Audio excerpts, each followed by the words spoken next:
Hi Carol, Daphne here. Thank you for sending in your essays again. Well done working so hard on the course. You are doing really great stuff here. I'm so impressed. So the next essay is about translation apps. Do the benefits of this outweigh the disadvantages? In recent years, the popularity of online language translation apps are considerably... okay, let's use applications instead of apps. I know we all say apps, but I think we need to kind of paraphrase this. So maybe you could say applications or internet applications which instantly or maybe we say digital translation tools, something like that. The popularity has considerably increased. Okay, are it would not be right, so it has considerably increased. So present perfect, just simply present perfect. Many people use them on a daily basis. I believe the advantages of these,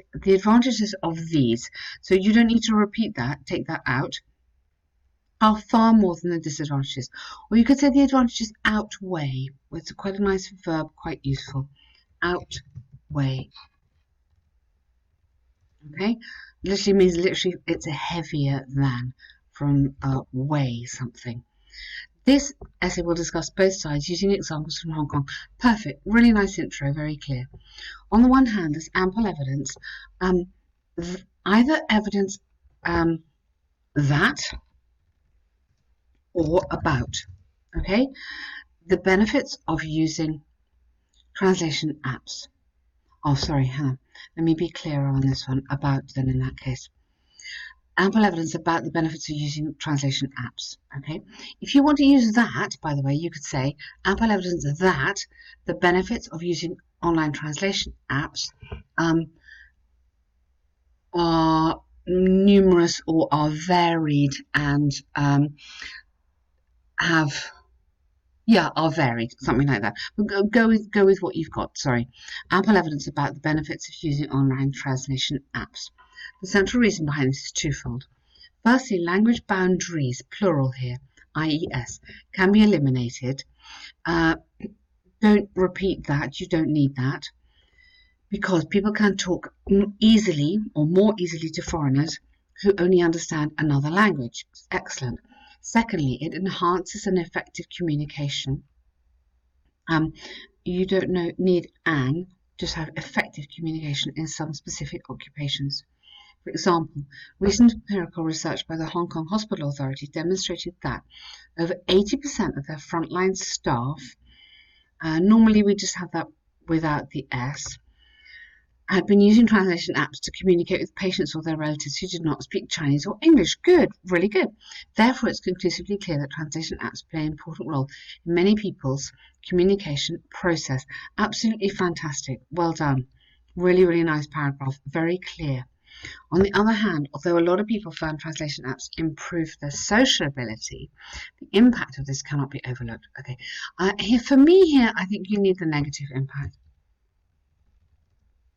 Okay, because you're going to argue the other side, so make it clear that you've changed direction. And this paragraph is going to be the disadvantages. Okay. This is largely because the majority of Hong Kong high school and university students rely on translation apps. So true, when they need to write academic essays in English.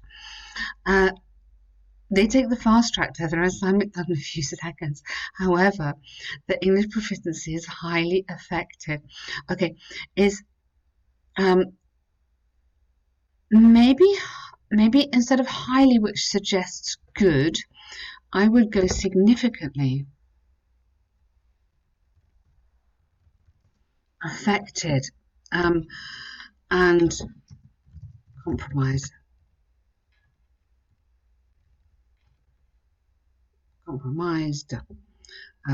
Okay, compromised. I think if you have both those, it makes it clearer where you're going. For instance, a recent research. Now we have just recent research. We don't need A. Just go recent research by the University of Hong Kong shows that 90% of Hong Kong university students have used apps to translate their thesis from Chinese to English without learning grammar, spelling. You could be more emphatic here.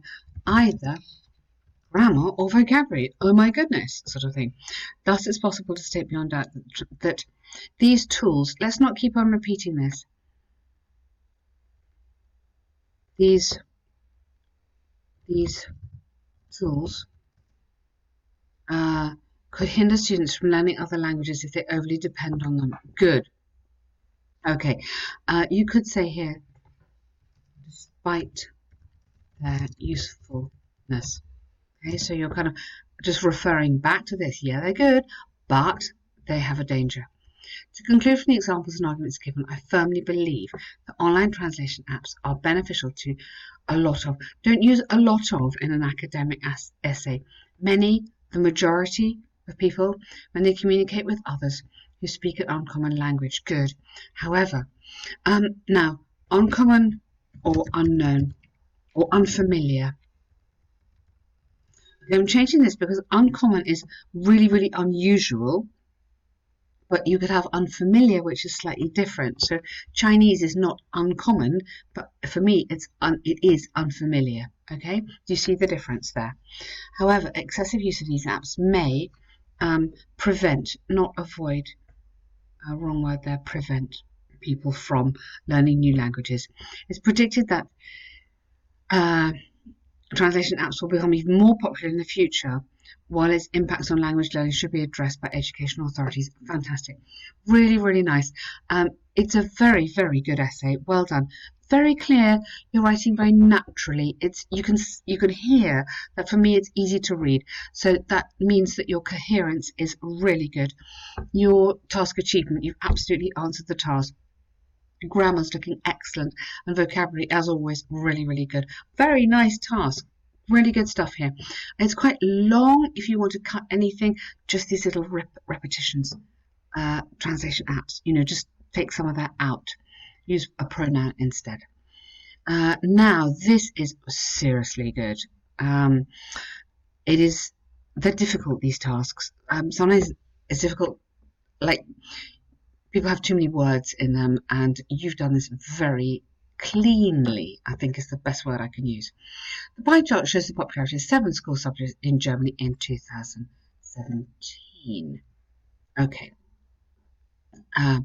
Overall, the 2 most popular subjects were history and physical education, and the least popular subject was information technology. Among the top 2 popular subjects, the distribution of physical education and history was roughly the same. So among, I would go, yeah, or within would also work. Okay, we're roughly the same. Among suggests a bigger group than 2. Within it suggests a smaller group. Roughly the same. I wouldn't use roughly because that's too informal. I would use approximately, or there was very little difference between. 22.9 and 0.5% less. Well done. Almost half the students voted for these 2 subjects as their favourites. So you don't need to repeat that, but put an S on here.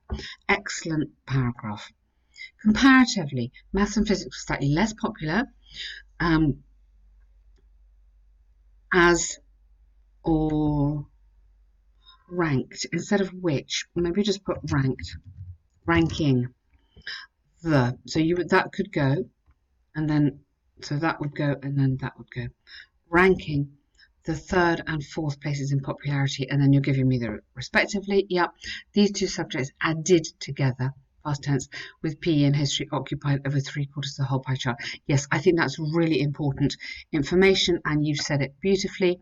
The popularity of geography was, careful here, we need past tense. Be consistent. Past because it's 2017, so make sure when you check at the end of your writing, you check for something like that. Was only approximately 1. You don't have to have only and approximately, just go for one or the other. Approximately 1/3 of that of physics.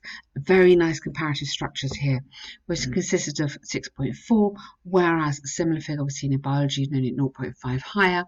In contrast, only 3.7 chose IT as their preferred subject, which became the preferred subject. Therefore, this became